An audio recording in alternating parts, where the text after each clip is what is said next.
Hello, everyone, and welcome to tonight's quiet journey into the past. If your heart is heavy, if your mind is full, if your day has left you weary, this story is for you. Let your breathing slow, your eyelids soften, and your thoughts drift gently back to a time when life moved slower, quieter, and heavier under the weight of simplicity. Tonight, we return to the Middle Ages, not to the grandeur of kings or the clash of knights, but to the dusty coins of a forgotten purse, to the anxious hopes of a mother at market, to the trembling hands of a man counting his last few groats beneath a thatched roof. This is a story of how money shaped lives, hopes, and fates, not always with joy, often with sorrow, always with deep meaning. The story continues in shadows. Let it carry you through your sleep. And as the first hour fades gently into the second, let us follow another path, this time through the winding streets of a medieval market town. Close your eyes and walk with me down a cobbled lane. The sun is rising just beyond the hills. Mist curls around timbered houses. Wooden signs creak in the breeze. The smell of fresh bread, of manure, of wool and leather fills the air. The market is waking. Merchants pull open shutters.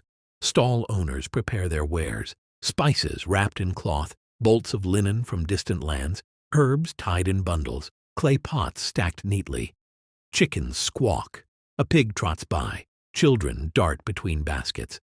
The town is alive with trade.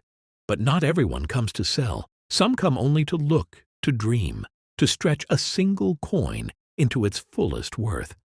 A boy with no shoes presses his nose to a sweet seller's stall. A mother clutches a small pouch, calculating what she can afford for her family's supper. Money in the Middle Ages was not just a tool.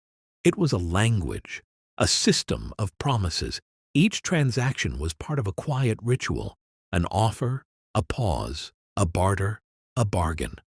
Prices were not fixed, not always. A smile, a frown, a well-placed word might save a few pennies, and those pennies mattered. As we drift further, let's step into a guild hall. Here craftsmen gather, tailors, tanners, masons. Each wears a badge of their trade.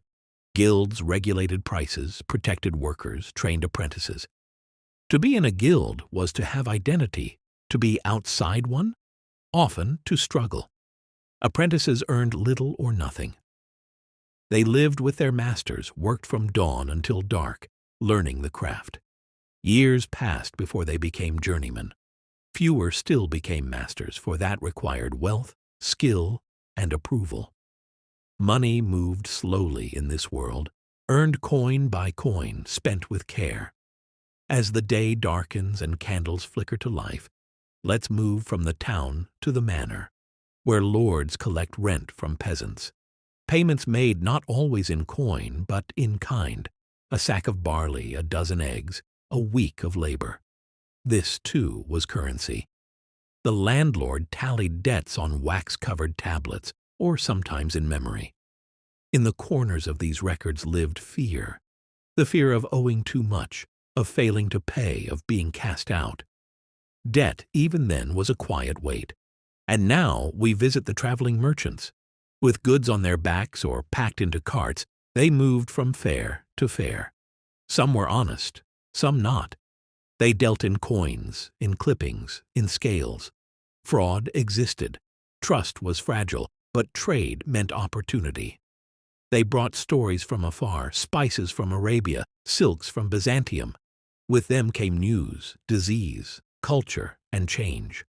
A coin could cross kingdoms. It could carry hope or ruin. Let us pause now near the fire of a small inn. The door creaks open. A wearied traveler enters, counting his coins before ordering a bowl of stew. Each clink tells a tale, where he earned them, how many remain, what he fears. Above him a bard plays a slow, haunting tune. The song is about love, or loss, or both. Beneath the melody, money weaves quietly through every line. The dowry denied, the war fought for a debt, the lover who vanished in poverty.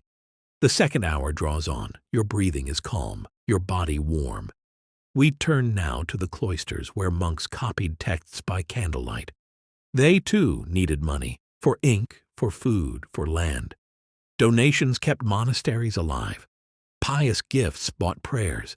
Wealthy men paid for salvation, or tried. The poor gave what they could. Even salvation had a price. Churches collected tithes. Every 10th coin, every 10th harvest. The church was powerful, spiritually and economically. It lent, it owned, it governed. Yet many who gave had little. They gave anyway, out of faith, out of fear, out of habit. And here in this moment, as the bell of midnight chimes across distant fields, we pause again, not to mourn, but to reflect. These people, living centuries ago, were not so different. Their coins were fewer, their choices fewer still, but their dreams, their fears, their tired hands. We would know them. The second hour fades, the third begins. Let us now walk the cold stone corridor of a medieval moneylender's office. It is small, windowless, and smells of wax and ink.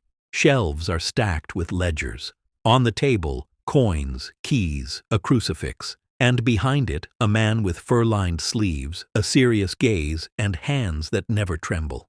He lends money. He also collects it. Lending existed even in the Middle Ages, but it was wrapped in risk and stigma. Charging interest was considered sinful in many places, banned by the church. And yet it happened, often, disguised as fees, as gifts, as partnership terms. Jewish communities, sometimes forbidden from other trades, were allowed to lend money with interest. They became vital to medieval economies, and tragically, easy targets for blame and persecution. Behind each loan lay centuries of prejudice and pain. But borrowing also meant hope, a chance to plant more crops, to repair a roof, to buy a shop. And paying it back was often a struggle, made worse by harvest failure, illness, or war. Let's turn to war, where the costs of armor, swords, horses, banners, and mercenaries drained treasuries. Kings taxed heavily. Nobles pawned land. Some peasants paid in blood, not coin. War and money were always entwined. And what of the bank? In places like Italy, Florence, Venice, Genoa, banking began to emerge. Families like the Medici built wealth and power through careful accounting, complex contracts, and deep political ties. They issued credit, held deposits, financed kingdoms. These early banks kept records on long scrolls, tallied accounts with beads and ink. A customer's worth was not just in coin, but in trust. And still, most people had no bank. Their money, when they had it, was hidden beneath floorboards, sewn into garments, or saved as goods. A pig, a silver brooch, a bolt of wool. What did they spend money on? Food, mostly. Then firewood, salt, ale, tools, cloth, sometimes music, or a charm against illness. Rarely luxuries. More often, survival. And now, with the moon hanging low, we walk one last path to a solitary cottage at the edge of the woods. A candle flickers inside. A woman rocks her child to sleep, whispering a lullaby about a time when life will be easier. She dreams of saving enough to buy a cow, just one cow, for milk, for security, for dignity. Her husband has gone to work in the next town. Her fingers ache from sewing. Still, she saves every coin she can. She hides them in a clay jar behind the hearth. Each one is a promise, a future. You too have traveled far tonight, through crowded markets, quiet chapels, windy lanes. You've met butchers and bards, monks and merchants, all bound by one simple truth. Money mattered, not just for wealth, but for love, for safety, for meaning. Let the fire dim now. Let sleep fold around you. Tomorrow will come soon enough. Good night.